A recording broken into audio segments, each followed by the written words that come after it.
یہ کسی بھی مجتہد و مرجع سے پوچھیں حرام ہے. نامحرم کے سامنے ہلکے سے ہلکا میک اپ کر کے بھی جائے تو یہ حرام ہے. مجلس حسین میں میک اپ کر کے آئے, پورے روڈ پہ جب آ رہی اللہ کی لعنت اٹھاتے ہوئے مجلس تک بندہ آتا ہے. کوئی ایک مجتہد دکھا دے جس نے اجازت دی ہو. تمام مراجع فرماتے ہیں میک اپ کرنا نامحرم. کیوں میک اپ انسان کرتا ہے؟ تاکہ میں زیادہ خوبصورت دکھوں. کیوں دکھوں؟ کسے دکھاؤں؟ سامنے نامحرم لوگ ہیں تو میک اپ کرنے کی اجازت صرف اپنے شوہر کے سامنے ہے, کسی غیر کے سامنے نہیں ہے. یہ کام ہماری بچیوں کو پتہ نہیں ہے.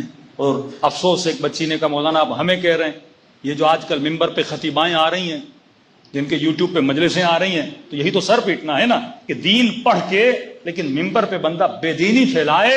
یہ خود عذاب خدا خرید رہی ہیں. ایسے ذاکرین کے لیے علماء فرماتے ہیں قیامت میں اشد عذاب ہے, جنہوں نے دین کو مذاق بنایا, جنہوں نے شریعت کو مذاق بنایا. اور واقعی یہ ہو چکا ہے. ایسے لوگوں کو ممبر پہ لانا, ایسی خطیباؤں کو ممبر پہ لانا جو فقہ اور شریعت کی خلاف ورزی کریں. اگر خواتین میں ہے تو کوئی مسئلہ نہیں ہے, میک اپ بھی کیا ہوا ہے تو کوئی مسئلہ نہیں ہے, لیکن اگر ان کی ویڈیو بن رہی ہے, یوٹیوب پہ جا رہی ہے, نیچے میں کمنٹس پڑھتا ہوں کہ کمنٹس 5 عورتوں کے کمنٹس ہوتے ہیں, 200 مردوں کے کمنٹس ہوتے ہیں.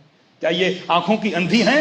یہ نہیں دیکھ رہی کہ ہماری ویڈیوز جب وہاں پہ جاتی ہیں, جب آپ مجلس پڑھتے ہو, آپ ہلتے ہو, آپ ہنستے ہو, آپ مختلف ادائیں اس مجلس میں دکھاتے ہو, یہ ساری ادائیں مرد دیکھ رہے ہیں اور نیچے سارے کمنٹس مردوں کے ہیں. کتنے مرد ہیں جو مجلس حسین کے ذریعے کیا کر رہے ہیں؟ گناہ کر رہے ہیں. کسی مرد کو اجازت نہیں ہے کسی خاتون کی آواز کو بھی سنے. کیوں حرام ہے اسلام میں؟ نوحہ پڑھنا کسی خاتون کے لیے اکیلی اگر پڑھتی ہے تو حرام ہے. پھر یہ کیا کرتی ہیں؟ 4-5 کھڑی ہو جاتی ہیں کہ اب حرام سے ہم بچنا چاہتی ہیں. ریزن کیا ہے؟ شہرت. ریزن کیا ہے؟ لوگوں کے زیادہ سے زیادہ لائک ملیں. ریزن کیا ہے؟ ہمیں زیادہ سبسکرپشن ملے. ریزن کیا ہے؟ ہم مشہور ہو جائیں. یعنی شہرت کے لیے دین کو تباہ کیا جا رہا.